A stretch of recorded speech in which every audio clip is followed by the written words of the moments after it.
بسم اللہ الرحمن الرحیم۔ عزیز طلبہ، آج ہمارا انشاءاللہ 8واں لیکچر ہے۔ آج ہم سورہ بقرہ ابتدا کر رہے ہیں۔ اس کی پہلے سورہ بقرہ کا پہلا رکوع بلکہ شاید 5 آیات ہم پڑھیں گے اور اس کی ترجمہ شروع یا جتنی ہوگی پھر انشاءاللہ پھر باقی اگلے لیکچر میں آ جائیں گے۔ اور پہلے تھوڑی سی تلاوت کر لیتے ہیں اور اس کے بعد پھر ترجمہ کرتے ہیں۔ اعوذ باللہ من الشیطان الرجیم، بسم اللہ الرحمن الرحیم، الف لام میم، ذالک الکتاب لا ریب فیہ، ھدی للمتقین، الذین یؤمنون بالغیب ویقیمون الصلاة ومما رزقناهم ينفقون، والذین یؤمنون بما أنزل إلیک وما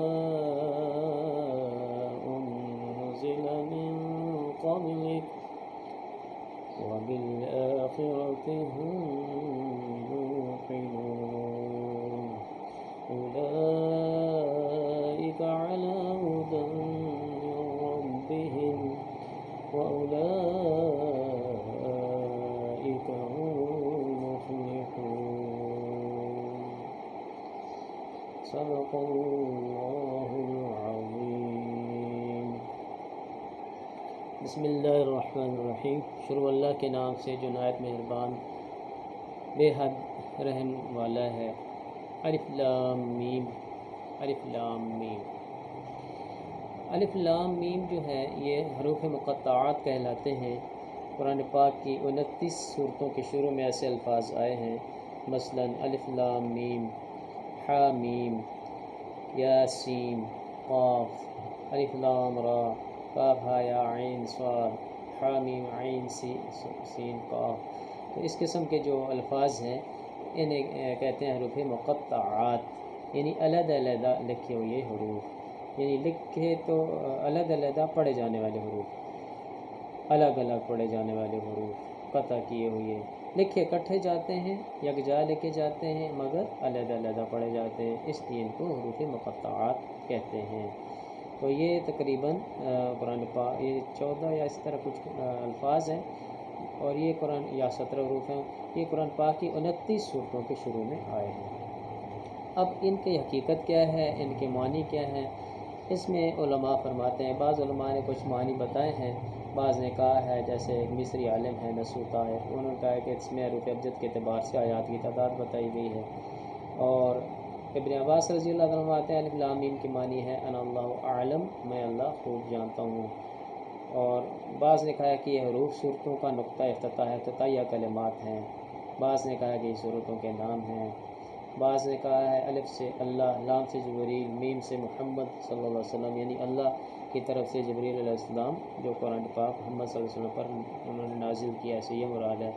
بہرحال اور مولانا ابو العلا مودودی نے یہ خیالات کا اظہار کیا ہے کہ یہ بعض صورتوں کے شروع میں جو آئے ہیں، تو جس زمانے میں قرآن پاک نازل ہو رہا تھا تو اس دور میں جو عرب لوگ شاعری وغیرہ کرتے تھے آپس میں، خطیب اور شعراء، تو ان کے جو کلام ہے اگر دیکھا جائے آج بھی جو ہے تو اس میں بھی یہ الفاظ ایسے شروع میں ان کے کلام میں موجود ہوتے تھے، یعنی وہاں اس وقت یہ اسلوب جانا پہچانا تھا، جب کہ بعد میں یہ اسلوب ختم ہو گیا آہستہ آہستہ۔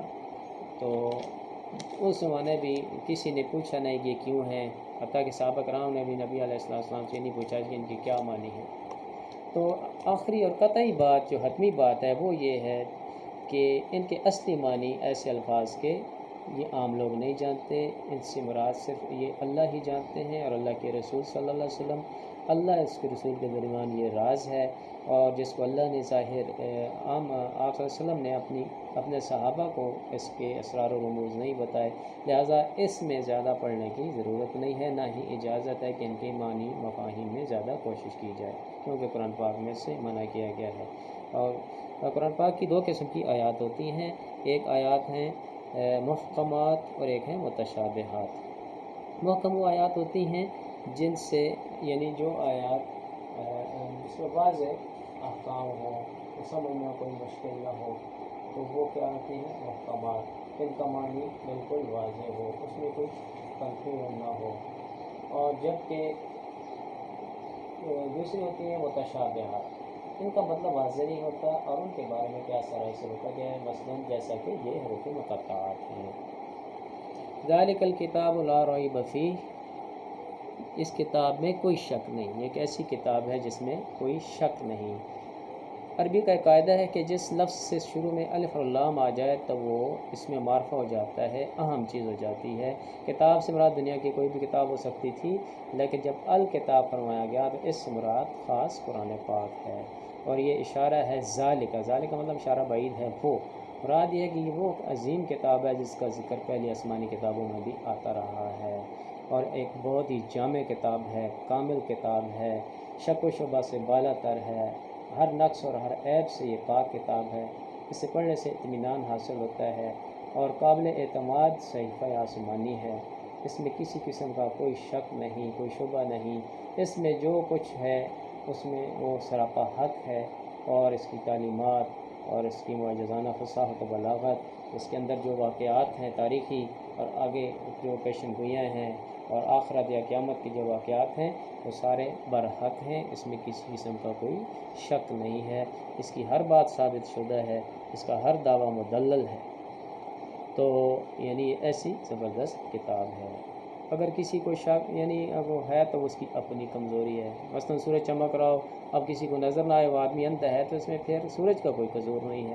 اس طرح بارش تو ساری جگہ برستی ہے، لیکن فائدہ کون اٹھاتے ہیں؟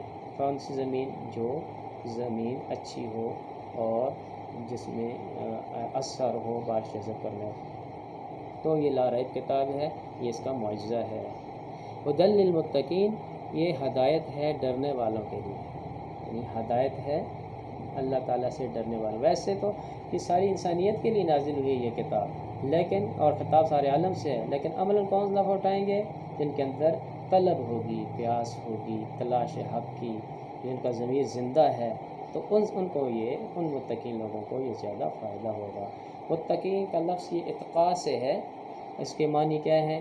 اللہ سے ڈرنا، اور اللہ کے ڈر اور خوف کی وجہ سے گناہوں سے بچنا، پرہیز کرنا، یعنی دل میں اس تقویٰ وہ دل کی کیفیت کا نام ہے، جو دل میں اللہ کی عظمت اور اس کے غضب سے جو دل کے اندر کیفیت پیدا ہوتی ہے کہ انسان تنہائیوں میں بھی گناہوں سے بچتا ہے، پرہیز کرتا ہے، اس کیفیت کو تقویٰ کہتے ہیں، اور تقویٰ ہی ساری عبادات سے مقصود ہے، اور تقویٰ ہی انسانیت کے پیدائش کا مقصد ہے۔ اللہ پاک نے فرمایا اے الناس اعبدوا ربکم الذی خلقکم والذین من قبلکم لعلکم تتقون، اے انسانوں تم اس رب کی عبادت کرو جس نے تم سے پہلے لوگوں کو پیدا کیا، لعلکم تتقون، تاکہ تم تقویٰ اختیار کرو۔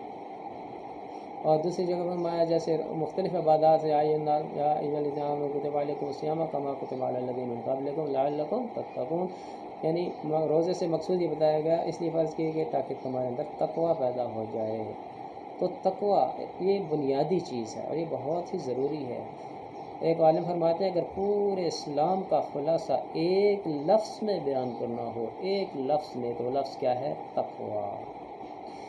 تو یعنی تقویٰ پورے اسلام کا ایک لفظ، یعنی ہر چیز سے مقصود تقویٰ۔ اب جس بندے کے اندر اللہ کا ڈر و خوف ہو، ظاہر ہے کہ وہ جلوت میں خلوت میں کوئی گناہ نہیں کرے گا، نہ جوانی میں، نہ بڑھاپے میں، نہ تنہائی میں، نہ مجلس میں، نہ حضر میں، نہ سفر میں، یعنی کسی حال میں بھی وہ گناہ نہیں کرے گا، اور گناہوں سے بچے گا اور اللہ کا پوری عبادت حق ادا کرے گا، تو یہی مقصود ہے پورے دین سے۔ تو دینی اصطلاح میں اللہ تعالیٰ سے ڈرنے اور جن کاموں سے اللہ نے منع کیا، منہیات ہیں، ان سے بچنے کا نام، اور شرعی احکام پر عمل کرنے کا نام تقویٰ ہے، اور تقویٰ پر اللہ تعالیٰ کے بڑے وعدے ہیں۔ اور عمر رضی اللہ عنہ ایک دفعہ وہی بن کعب کس سے کہتے ہیں، تو انہوں نے مثال دی کہ آپ نے کبھی خواہدار راستے سے کبھی گزر ہوا ہے آپ کا؟ تو کہنے لگے جی گزرا۔ کیسے گزرے؟ تو فرمانے لگے میں اپنے دامن کو بچا کے گزرتا تھا کہ کہیں کانٹوں میں نہ الجھ کے رہ جائے۔ تو بھائی بن کعب رضی اللہ عنہ یہی تقویٰ ہے، یعنی اس دنیا میں رہتے ہوئے گناہوں کی آلائش سے اپنے آپ کو بچانا، یہ پرہیزگاری ہے، یہ تقویٰ ہے، اور یہی مقصود ہے۔ اور تقویٰ والوں کے بارے میں پھر اللہ نے آگے وعدے فرمائے ہیں، آگے ان کی صفات کا تذکرہ انشاءاللہ آئندہ ہم لیکچر میں پڑھیں گے. لیکن تقوی والوں کا کیا بات ہے؟ اللہ نے فرمایا ان المتقین فی جنات و عیون، بے شک متقین جنات یعنی باغوں میں ہوں گے اور چشموں میں ہوں گے. دوسری جگہ فرمایا ان للمتقین مفازا، بے شک متقی لوگ ہی کامیاب ہیں. ایک جگہ فرمایا ان للمتقین فی جنات و نہر، کہ بے شک متقی لوگ باغوں میں اور نہروں میں ہوں گے. سورہ طلاق میں یعنی بڑے بڑے انعامات کا وعدہ کیا گیا ہے. غالباً 4 انعامات ہیں. ایک جگہ وَمَن يَتَّقِ اللَّهَ يَجْعَلْ لَهُ مَخْرَجًا، جو تقوی اختیار کرے گا اللہ ہر تنگی سے اس کے لیے راستہ نکالیں گے. نمبر 1. نمبر 2، وَيَرْزُقْهُ مِنْ حَيْثُ لَا يَحْتَسِبُ، اسے وہاں سے رزق دے گے جہاں سے اس کا وہم و گمان بھی نہیں ہوگا. پھر فرمایا وَمَن يَتَّقِ اللَّهَ يُكَفِّرْ عَنْهُ سَيِّئَاتِهِ وَمَن يَتَّقِ اللَّهَ يَجْعَلْ لَهُ مِنْ أَمْرِهِ يُسْرًا، جو تقوی اختیار کرے گا اللہ تعالیٰ اس کے کاموں میں آسانی پیدا کرے گا. تیسرا ہے. چوتھا انعام جو وَمَن يَتَّقِ اللَّهَ يُكَفِّرْ عَنْهُ سَيِّئَاتِهِ وَيُعْظِمْ لَهُ أَجْرًا، جو تقوی اختیار کرے گا اللہ اس کے گناہوں کو معاف فرمائیں گے اور اسے بڑے اجر سے نوازیں گے. تو ایک تقوی پر کتنے انعامات کے وعدے ہیں. تو اللہ تعالیٰ ہم سب کو متقی بنائے، تنہائیوں میں بھی تقوی نصیب فرمائے. جو آدمی متقی ہوگا وہ تنہائیوں میں بھی اللہ کی ڈر اور خوف سے، گناہ سے بچے گا. لوگوں کے خوف سے نہیں، اللہ کے خوف سے بچے گا. ہاں، یہ تنہائی میں بھی اللہ سے تقوی نصیب فرمائیں گے اور یہی مقصود ہے. آگے پھر تقوی کی تشریح آئندہ یعنی آیات میں آ رہی ہے. انشاءاللہ آئندہ کے لیکچر میں عرض کر دوں گا. اللہ تعالیٰ ہم سب کو عمل کرنے کی توفیق عطا فرمائے. سبحان ربک رب العزۃ عما یصفون وسلام علی المرسلین والحمد للہ رب العالمین.